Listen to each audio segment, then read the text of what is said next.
एक वृद्ध है संपाति, एक वृद्ध है संपाति, जटायु का भाई। कहा जवानी में हमने बड़ी बेवकूफी की थी, हमने बाजी लगाया था। क्या? सूरज को छूना है। बताओ ये मूर्खता है क्या? सूरज को छूना है।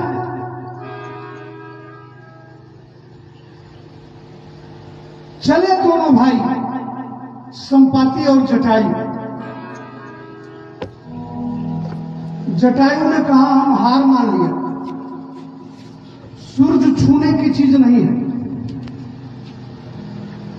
लेकिन संपाति ने कहा हमने बाजी लगाया है ना, हमने बाजी लगाई है, हम सूरज को हर कीमत पर छुएंगे। क्या हुआ? सारे पंख जल गए। इस मूर्खता का यह दुष्परिणाम हुआ कि सारे पंख जल गए और संपाति पृथ्वी पर गिर गए।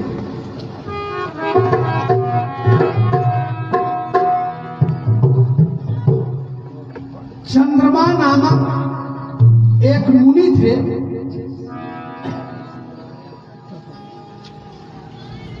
उन्होंने कहा भैया तुम बर्बाद तो हो गए, लेकिन कभी श्री राम आएंगे, श्री राम के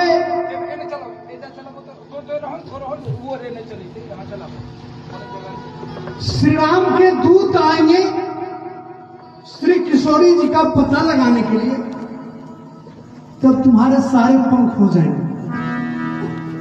एक वृद्ध ये है।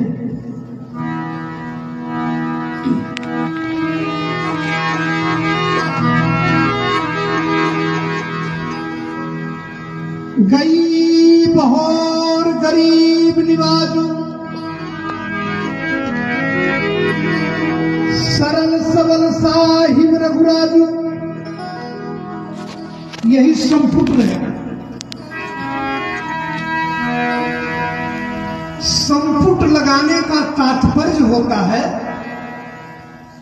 मानस की एक एक चौपाई जो है वह मंत्र है। तो अगर मान लीजिए आपका कुछ खो गया है तो ये संपुट लगाने से वह प्रभु की कृपा से लौट जाएगा।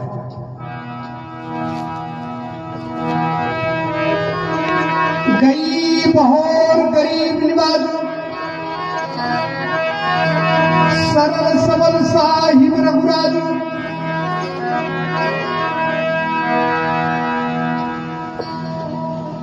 संपाति जी बताए, क्या बताए? कहा त्रिकूट पर्वत पर एक नगर है लंका, उसमें एक राक्षस रहता है रावण, निशंक निश्चिंत। कहाँ रह रावण सहज आशंका, रावण ने सारे नाम उल्टा रखे हैं। उसकी एक वाटिका है अशोक वाटिका।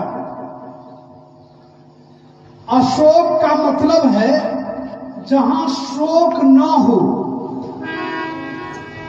लेकिन उसी अशोक वाटिका में और खास अशोक वृक्ष के निकट, वृक्ष की छांव में सीता माता शोक में है, दिन रात रोती रहती है।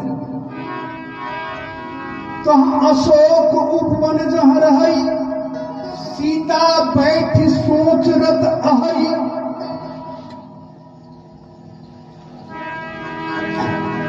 कहा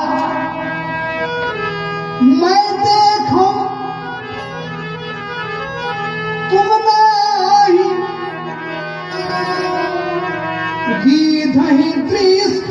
अपार। गिद्ध की दृष्टि कितनी तेज होती है जानते हैं? एकदम आकाश में गिद्ध जब उड़ते रहता है बहुत छोटा आपको दिखाई देगा, और बैल या गाय कुछ मरी हुई होती है, उसके खूंड में अगर सरसों का दाना है तो ऊपर से वो देख लेता है।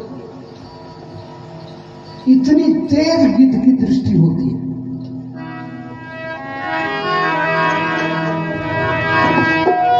कहा मैं देखूं तुम नहीं, गिद्ध ही दृष्टि अपार। बूढ़ा भयं न करते कछुक सहाय तुम्हार। बड़ा उद्वेग होता है, बड़ी लालसा होती है कि तुम लोगों को कुछ सहयोग करूं, लेकिन मैं केवल देख सकता हूं और कुछ कर नहीं सकता। यही वृद्धों का हाल है। बूढ़े टुकुर टुकुर देख सकते हैं लेकिन कुछ कर नहीं सकते।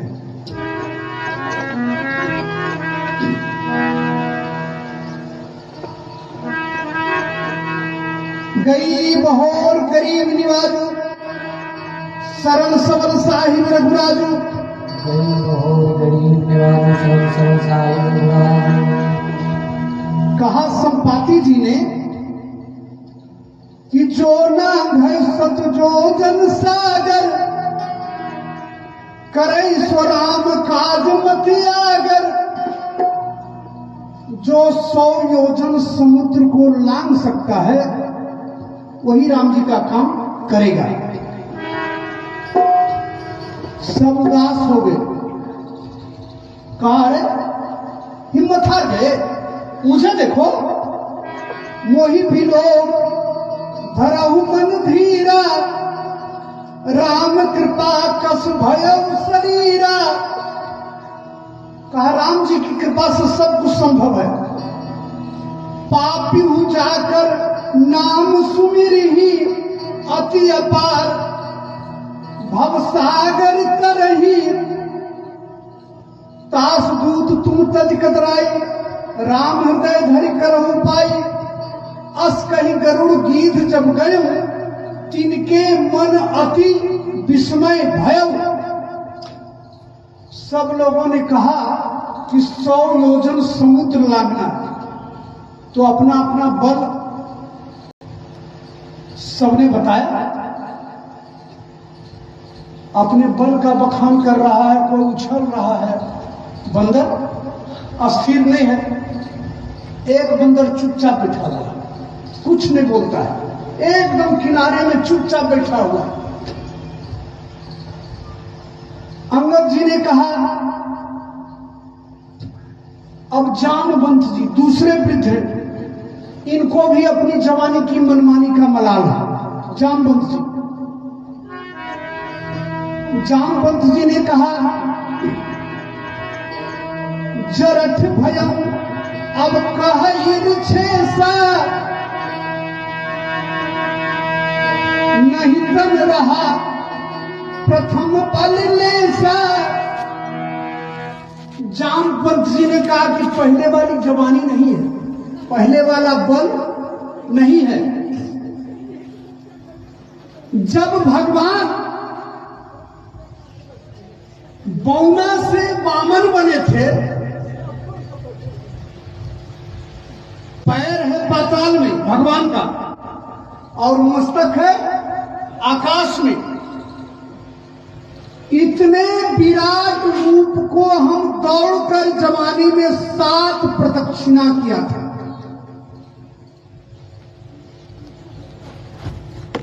लेकिन अब नहीं। जामवंत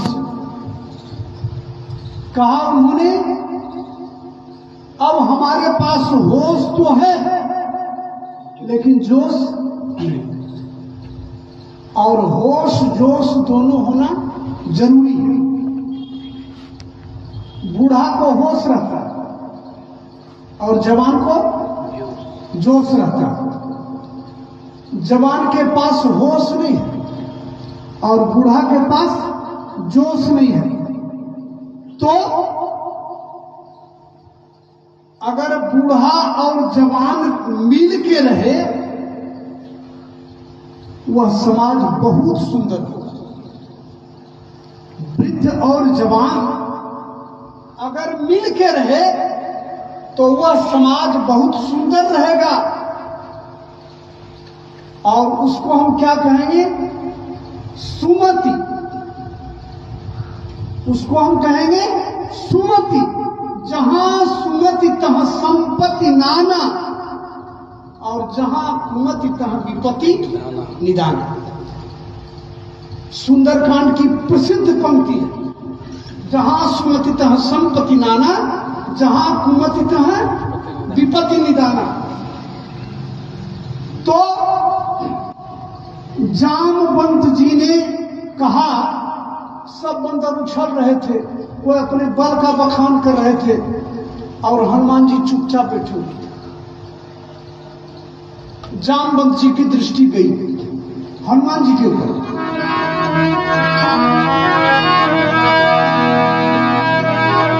राम सिया राम, सिया राम, जय जय राम राम, राम सिया राम।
जामवंत जी ने कहा, कहे ऋक्षपति सुन हनुमाना,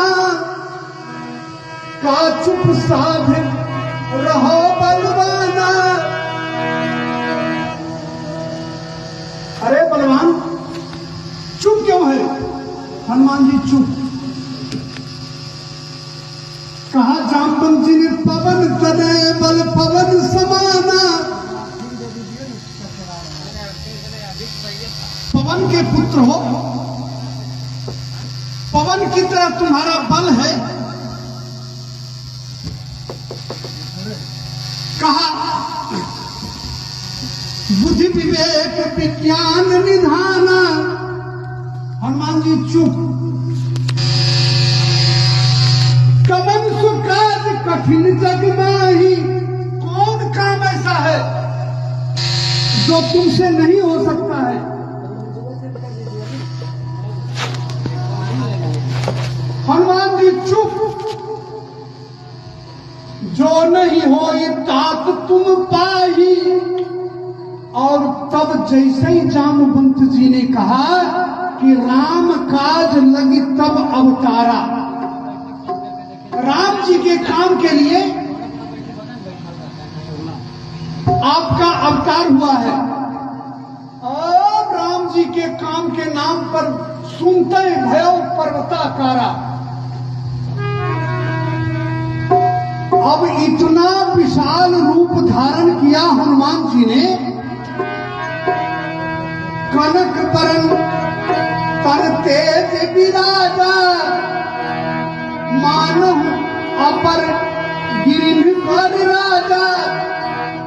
बार बार गर्जना करने लगे, सिंहनाद करी बार बारा, लीला ही नाघव जल निधि खारा। हनुमान जी ने कहा रे हम समुद्र के जल को पी सकते हैं। रावण को उसके सहयोगियों के सहित मारकर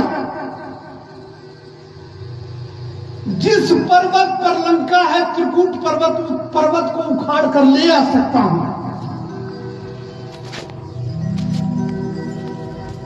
जब बहुत गरज लिए हनुमान जी, तब हनुमान जी को होश आ गया। हनुमान जी ने देखा बूढ़ा के सामने हम जवान इतना बोल रहे हैं, जोर जोर से बोल रहे हैं। हाथ जोड़ हनुमान जी कहा, जामवंत मैं पूछो तो ही उचित सिखावन दीजे मोही। जो उचित होगा सो कहिए। इतना गरजने का, इतना बोलने का हमको क्षमा करेंगे। जामवंत जी ने कहा इतने कीजिए, अधिक नहीं, इतने करहु तात तुम जाई, सीता ही देख कहो सुधी आई। सीता जी को देख के आके आप समाचार कर दीजिए, बस और कुछ नहीं करना है आपको। कहा आगे का काम, कहा आगे का काम हमारे कमल नयन श्री राघव करेंगे। निज भुज बल, कहा ये सेना सब कागिला के लिए ले लेंगे, कोई उदास नहीं हो, है ना। सबको प्रोत्साहित होना है, लीला के लिए ले लेंगे।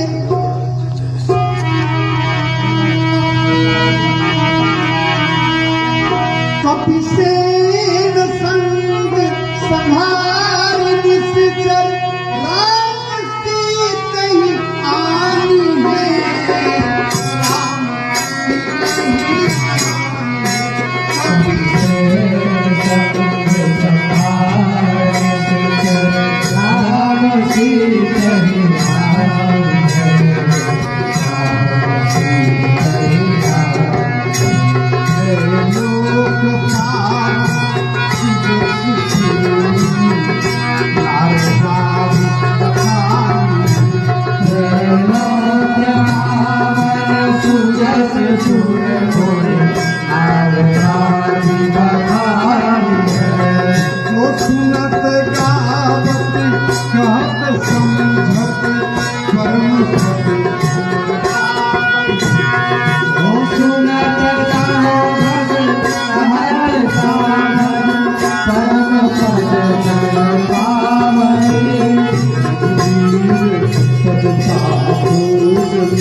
रघुनाथ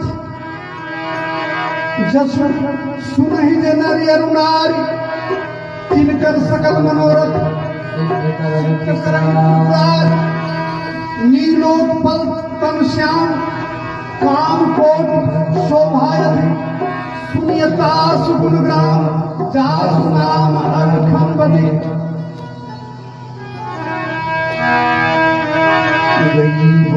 गरीब निवाज सरल सबल साहिब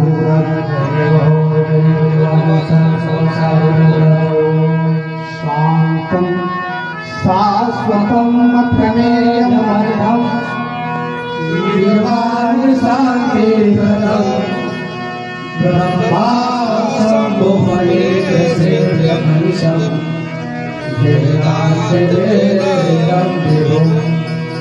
रामाख्यं जगदीश्वरं सुरगुरुं मायामनुसरं वन्दे करुणाकरं रघुवरं गोपालचूडामणि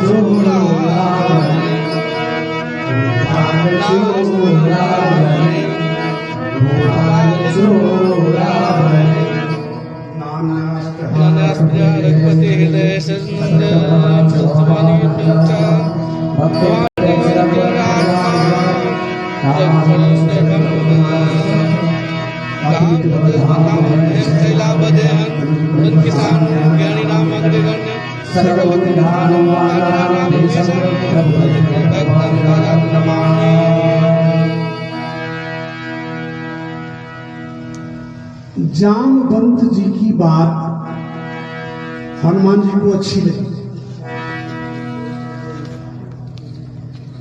वृद्ध की बात जवान को अच्छी लगे, ये सुमति है। पहली पंक्ति है, जामवंत के बचन सुहाए,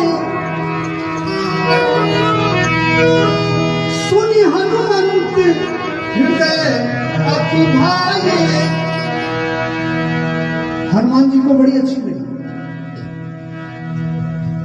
समाज में वृद्धों का क्या हाल है जानते हैं? बूढ़ा उदास दरवाजे पर बैठे मिले, जवान क्या बाबा, क्या हाल चाल? नहीं कुछ नहीं। बड़ा उदास? नहीं कुछ नहीं। कुछ बोलिए, क्या कहना? बहुत जब उकसाएंगे आप तब बाबा कहेंगे अब इस घर में हमारी पूछ नहीं, हम बेकार हो गए। ये वृद्धों का हाल है। लेकिन जहां बाबा राय जो की करिए, वृद्धों का सम्मान भी हो गया और बाबा अपना अनुभव बताएंगे। मैंने कहा ना, दो वृद्धों की चर्चा है, संपाति और ये जामवंत। तो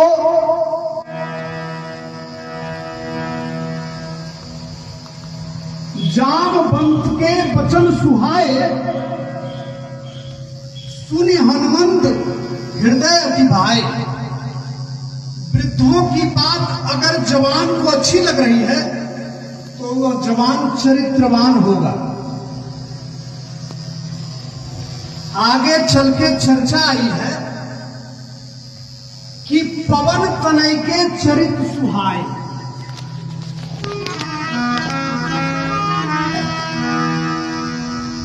एक बड़ी अच्छी चर्चा है, कर दूं कहानी। थोड़ा सा चटपटी है लेकिन इसमें बहुत बड़ा संदेश है। क्या संदेश है? एक गांव में बारात जाना था। एक गांव में बारात जाना था। कन्या बड़ी सुंदर थी, गुणवती थी, चरित्रवान थी। कन्या का जस जो है बहुत दूर दूर तक फैला हुआ था। वर का पिता जो है वह हर हालत में उस कन्या को पाना चाहता, हमारी पतोहू बने, हमारे घर में लक्ष्मी आ जाए। कन्या के पिता ने एक संदेश दिया, कहा हमारी बारात में एक भी वृद्ध नहीं आएगा, हमारी बारात में एक भी वृद्ध नहीं आएंगे। बूढ़ा तो उदास हो गए, लेकिन जवान मुझ पर ताव करने लगे। कहा बाबा चेरों में भोज है, वहीं जई हाथ बराती जाके की कर बोलो सब। बूढ़ा उदास, बूढ़ा उदास।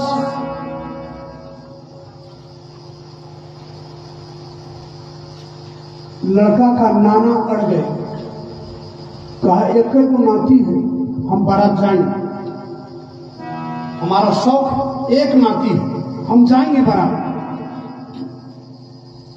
वर के पिता ने कहा पिताजी ससुर जी कृपा कीजिए, जब वहां से मैसेज आया है कि वृद्ध नहीं जाएगा तो हम हर हालत में उस कन्या को प्राप्त करना चाहते हैं। नाना जी बोले कि हम जुक्ति से जाएंगे, हम जाएंगे और पता भी नहीं चलेगा कि वृद्ध आया। कहा कैसे जाएंगे? कहा हमको डिक्की में बंद कर देना, गाड़ी के डिक्की में बंद कर देना। नाना को डिक्की में बंद कर दिया गया। बारात गई, नौजवान तो औज मौज में गए, खाते पीते। वहां कन्या का पिता निरीक्षण के लिए आया, कहा एक भी वृद्ध नहीं आया है। नौजवानों ने मुझ पर ताव देकर कहा नहीं, एक भी वृद्ध नहीं आया। कहा ठीक, अब आप लोगों को एक काम करना है। बोले क्या? कहा हमारे गांव से उत्तर एक नदी बहती है, उस नदी को दूध से भर देना। अब नौजवान ने कहा कि ये कैसे होगा? कुछ नहीं, कन्या के पिता का स्क्रू ढीला है, भरा दूध से कैसे नदी भरेगी? लौटाओ बारात। नौजवान ने कहा, कोई नौजवान जो सीधा साधा था, कहा मोछ गिरा, ये काम हम लोगों से नहीं होता। बारात लौट गई, बारात लौट गई। 1-1.5 किलोमीटर बारात गई होगी।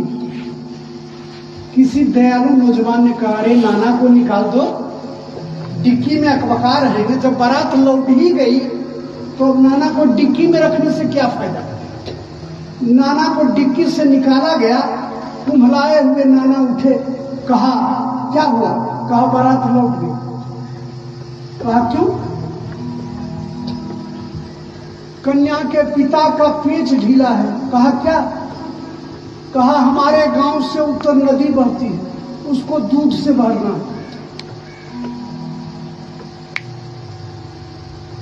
नाना ने कहा ये कौन सी बड़ी बात है, चलो, इतनी छोटी सी बात के लिए बारात लौटेगी? नौजवानों ने कहा कैसे दूध से भरेंगे? कहा अरे ले चलो।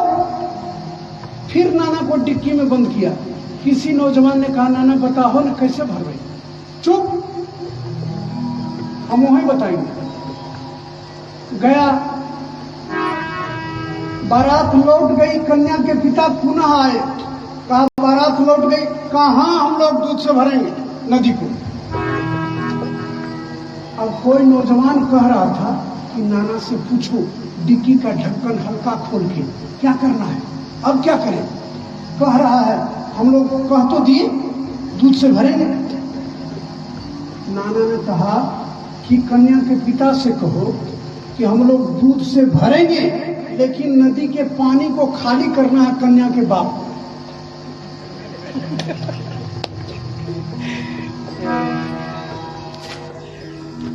अब कन्या के बाप ने कहा कि हम मान नहीं सकते हैं कि इस बारात में वृद्ध नहीं है, ये दिमाग वृद्ध का है।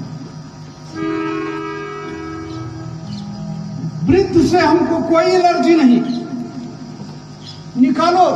उनका हम सम्मान करेंगे, उनका हम स्वागत करेंगे, मैं देखना चाहता था कि जिस गांव में कन्या को मैं दे रहा हूं उस गांव के नौजवान वृद्धों का कितना सम्मान करते हैं।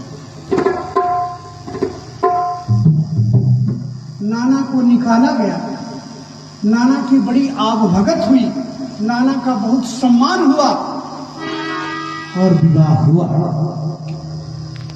इस कहानी से ये संदेश मिलता है कि वृद्ध को जोगा के रखना चाहिए। वृद्ध के पास युक्ति है, वृद्ध के पास अनुभव है, वृद्ध के पास होश है। राम सिया राम सिया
एक छोटी सी चर्चा और। एक गांव में आग लग गई।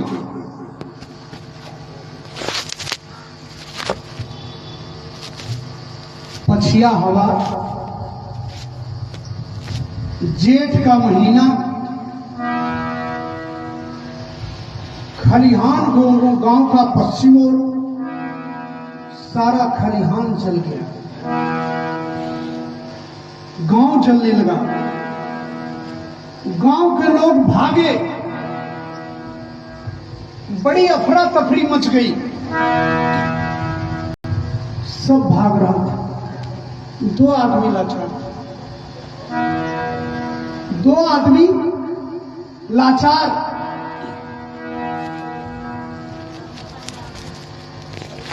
एक दौड़ नहीं सकता था, तेजी से चल नहीं सकता था, और एक देख नहीं सकता था।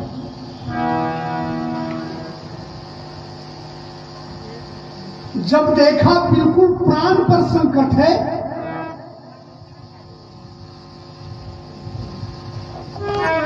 तो जो दौड़ नहीं सकता था उसने कहा, अरे भैया मैं तेज नहीं चल सकता हूं क्योंकि मेरे पांव जो हैं वह लंगड़े हैं,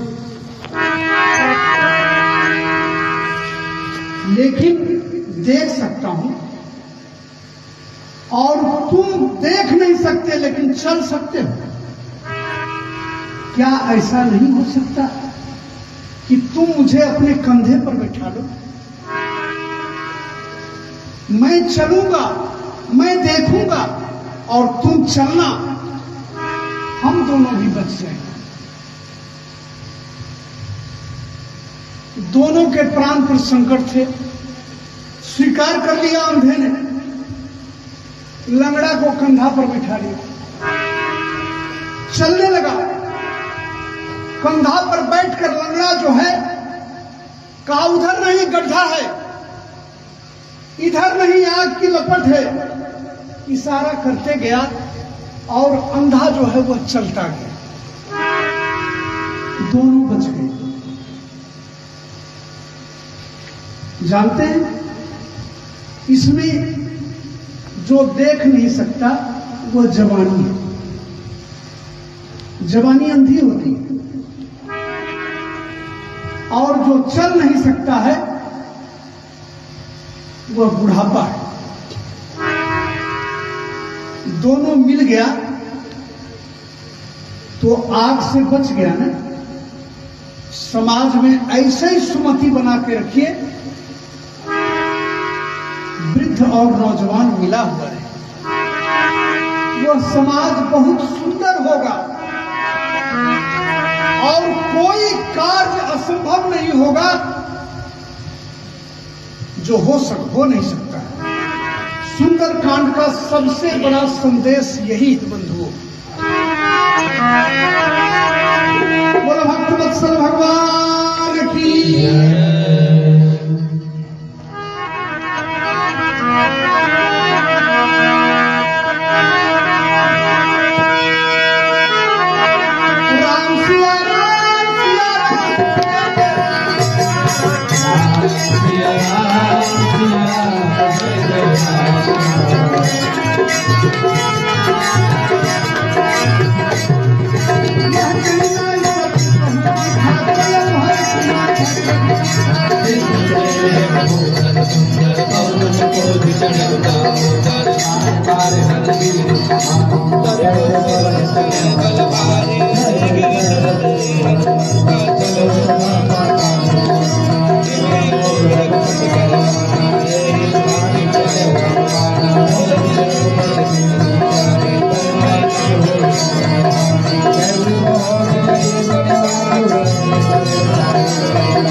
Thank you.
कहू कैसे कई कथा भाई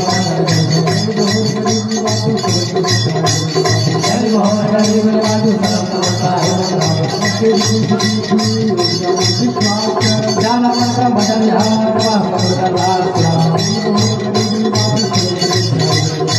बहुत गरीब बाजू सरम होता है हमारा है उदार जाना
शरीर